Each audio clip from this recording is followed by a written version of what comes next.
You know, the time is changing. The weather's beginning to change.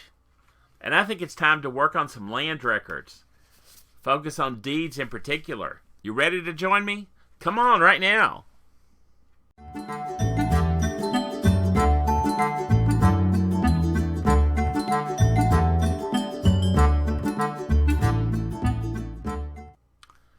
Well, welcome. It's Mark Lowe with Kentucky Tennessee Research. And it's time to really talk about some deeds, talk about some land records. And today we're going to talk about looking at those of being quick, being complete, and being accurate. It's always great to have you on board, but you know, I was digging some stuff out, and here's a copy of two original deeds, or the copies that have been given back from when they were recorded, that are kind of in the family. This is normal. So in reality, the copy that was transferred with the people with the property would belong to the landowner. You know, it would be given to the person who bought the property. And these are returned once you take them to, in our case, the Register of Deeds office in Tennessee, and they were recorded. And then they would be returned to the new owner, in that case, with notes on the taxes being paid at the time, and the registration, and what book and page number it's registered in. At some point, we'll look at some of those a little bit further. And we're going to be talking a lot about deeds over the next few months. But this morning, or today, or this afternoon, or whenever you're getting a chance to do this, it's time to get to work on some of the basic aspects of that. And I want you to join me as we begin to do that. Okay? So we're going to go back to that process of being quick, be complete, and be accurate. Now, it's always important to be accurate. And I would say work from the bottom up first. Okay? It's very important that we become accurate. We want to be complete, not miss anything in that process. But ultimately, as we get through this, I'm going to talk about some of the techniques that help be a little quicker. And for us to get all the research that we want done, we need to be a little bit quicker. Would you agree? Okay. Okay. So we're going to look at deed abstracts and extracts. Okay. So let's talk a little bit about what's important. And that big kiss at the top, brightly colored, is to remind us to keep it simple, smart person. You know what it means. Okay. Whatever you look at the deed, you're going to copy any name or mark as they appear in the document. And that's whether we're doing a transcription, which is an exact copy of the deed, whether we're doing an abstract, or whether we're doing an extract. And we'll talk about those briefly. Don't use abbreviations unless they appear in the document if you're doing a transcription. If you're doing an abstract, you can come up with some standard abbreviations that you use. But if you do that, you need to have them written down. So if you ever supply an abstract to somebody, they also get a copy of the abbreviations that you used, so they know that they're your abbreviations, not used by the clerk or the attorney or whoever wrote the deed. Okay? If we're making any commentaries, then we put those in square brackets. Or if we're making notes, like the paper is torn, then we always do that in the square bracket. And we do that with other things. So as we go along, you'll see some standard on that. And number one, proof your abstract or transcription before you turn the page. If you're looking at a copy, or you're looking at the original document, or you're looking at the microfilm, or you're looking at the image on your computer screen and you're typing it up, always proof it before you turn the page. It's kind of pointless to have done it and then not check it. You need to go back and do it again. And you know what? That really happens. Now, somebody's going to say, I don't do that. I photocopy everything. All right, that's fine. You can photocopy and scan it, but there's a reason for that. Often, I've been called to go into a courthouse or an annex where the deeds were located somewhere, and they're fragile, and so they will not let me photocopy them. They're perhaps it's not because of a burn situation. They could be damaged.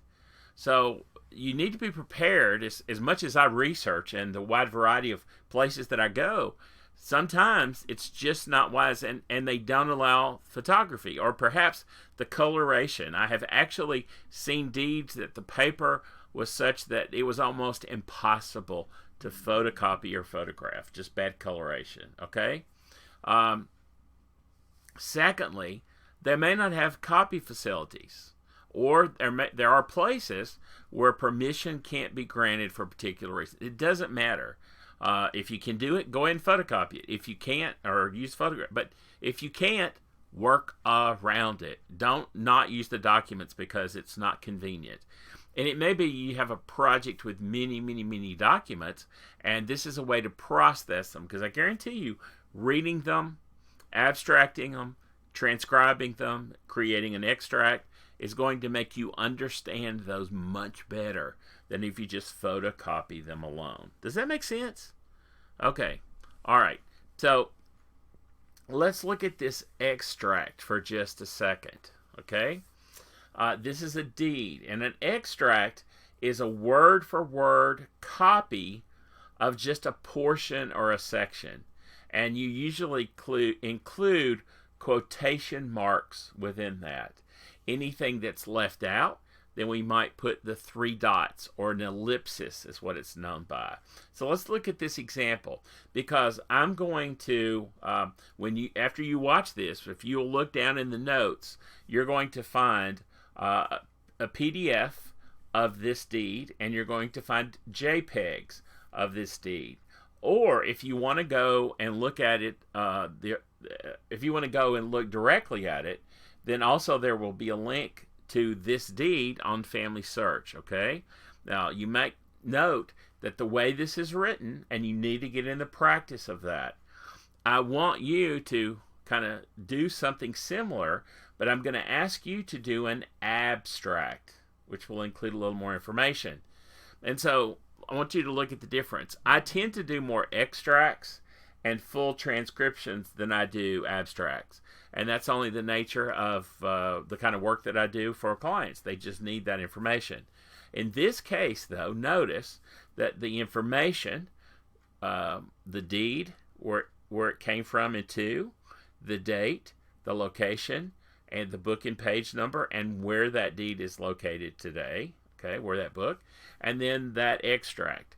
Notice that it starts out very much as the deed does. And I'm going to suggest that what you do for your benefit is you come back and look at my extract and compare that to the full deed, because you'll have in either the PDF or JPEG format. You can do it on the screen, lay them side by side and compare them so that you'll see I have extracted a portion of that exact wording. Okay, and I just want you to see what I did in regard to that. You'll notice there's lots of ellipses, so I've left out section, but it's there. Okay, it's there. And literally, for the purposes of an extract, often it might be that I'm trying to emphasize a point. For example, in this case, maybe the reference to a Chancery Court and Supreme Court case that's mentioned there, or where the land is located. So I picked one that's really interesting. I think you'll find lots of information in this short deed. And so I want us to practice in regard to that, okay?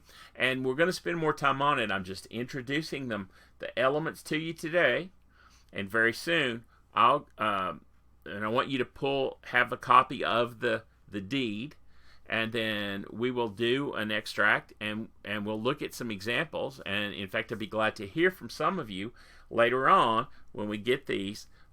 Look at some of your extracts and let us kind of look at those, if you don't mind, and compare those to the purposes that we're talking about today. Okay. Now, secondly, we're going to do an abstract, and an abstract really is a shortened form. It's a shortened form of whatever document we're looking at. If it's a deed, we sometimes we leave out what's called the boilerplate, or the basic form information that's always there. Now, depending upon the purposes, it may need to be in your abstract. And that tends to be why, as a researcher, here in Tennessee, we deal with land all the time, in Kentucky research. Sometimes it's easier to have a full transcription. And part of that is trying to shorten it, and that seems faster. But you need to know what those things mean. And sometimes in the process of leaving something out, based on somebody else reading it, they may not understand the law in this area. They may not understand why that word is there, why that dower relinquishment is there. And in that case, often the transcription makes them look at every part of that deed more clearly. You'll see that when we get into deed analysis later. But for right now, we just want to look at what is an abstract and how we make it useful to us, okay? There's 3 ways to abstract, or there's probably more, but there's 3 techniques. One is to take a transcription. Literally, you're going to do a transcription, and then you cross out what you think are the erroneous words and extra phrases, things that aren't necessary. Now, you could photocopy one and then go through and just red line through what you think is not necessary. Then everything else would be an abstract, and you just copy that. You just copy that into an abstract form. Okay, that's one way. Number 2 is to use what's called an abstracting form, or a prepared form that includes all major elements. Well, most forms don't work, and over the period of us learning about this and talking about it, I'm going to share an abstract form soon that was prepared by local attorneys back in the 1880s, okay?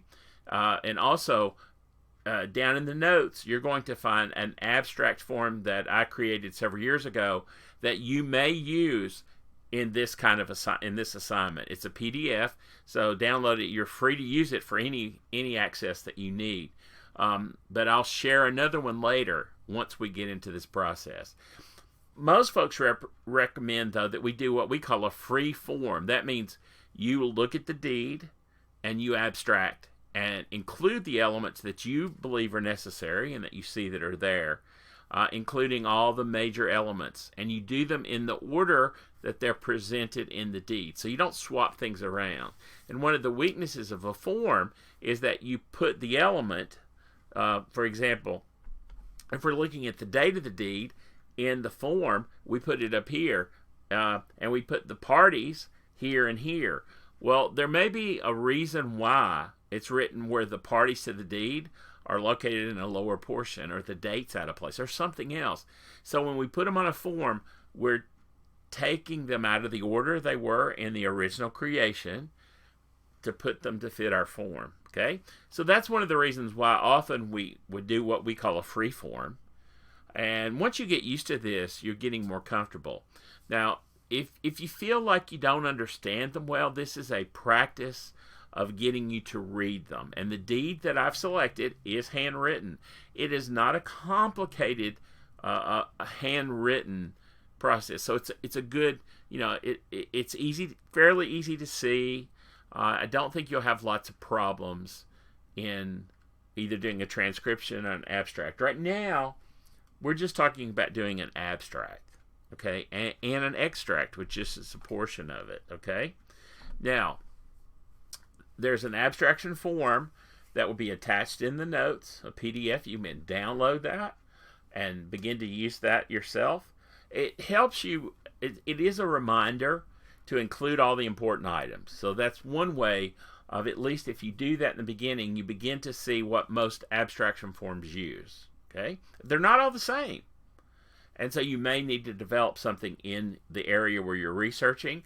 If you're researching outside the U.S., then there's some variances in law. Same thing is true, for example, if you're researching in different states in a certain time period, and you want to make sure that's included, then you want to make sure that's in your abstraction form. But it does help you get a consistent format, and for the purposes of learning the basics in this process, I think we're in a good shape to do that, okay? So you'll want to download the deed, and you'll want to download an abstraction form, and then you want to get to work starting with doing an abstract, filling out that form. That's not a complicated process generally, because the point ultimately is you're going to have to read them and begin to understand what's important. And so when you're doing that, filling out an abstract, you're going to see this is the general pieces of information that are included.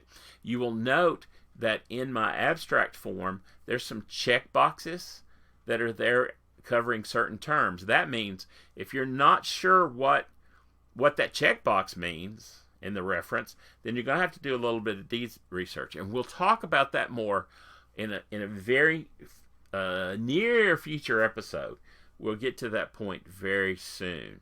Okay? I hope you're getting excited about wanting to do this, because I find this, I love reading deeds in my spare time, number one, as though I don't have anything else to do, or you either, I understand. And sometimes if we just need a break from the research where we're focused, sometimes reading deeds in the area where we're researching has so much information. It's a nice change of pace, and it's a good skill builder, and it gets us on task, okay? And I always think being on task is a good thing. Don't you? Don't you? Being quick, being complete. Now, the process in doing this is I want you to be accurate. And perhaps one of the days we might look at one of these. These are more modern deeds. I have old deeds as well, but they still look, this one's older, they still look the same. So the attorney that prepared these, okay, and they staple them with a cover sheet, and the paper is there, and this one is, there's a seal on it, and a reference and the signature, and this is the selling of a piece of property. So your job is to look in the notes, download the 2 pages of the deed, and download an abstract form. Then I'd like for you to, once you have that, I want you, number one, to compare, go back and watch this again, and pull up my extract, and compare what I'm doing. I want you to understand that an extract is just a portion of the full deed, but it's in quotes. Everything is there. It's just I've left a section out. I want you to look at that. Number 2, I want you to then take the abstract form and that same deed, and I want you to fill out the abstract form. Okay? Hold on to them for right now. We'll go over them together. And at some point then, I'd like to see some of the work, but hold on to it for just a little while. And once we get into the process, and by the way, if you have some things you want to test doing abstracts on your own, go ahead and find those deeds, locate them. Whatever you do, be sure that you actually cite the document source of information on the abstract form, whether you handwrite it, type it, or copy it free form or on a form. You want to always be sure that you identify where it came from and where you copied it from. If you're using a copy, did it come from microfilm? Did it come from images, a JPEG? Did it come from a photocopy? Or did it come from an abstract book? Okay? All of those things are important in the process. And number 1, enjoy it. The reason that we do this, and the reason that we do the process of trying to be a little faster at it, of being complete, is that we have time to enjoy this. You know what? That's the great thing about research. I was just talking with a young man today, stopped me on the side of the street, and he was telling me that he's changed his current college major. He's been working in literature, and he has a lot of degree work there, but he's changed to history. And he told me, he's like, I still like literature, but I really wanted to get into the details of finding out about people, places, and events. Isn't that what we do every day? Well, it's always good to have you here. It's good to share this. And you know what? I do love giving people a little assignment to work on. So your job is be quick, be complete, and be accurate. Now, get to work, and we'll see you next time. Thanks for being with me. Have a good day.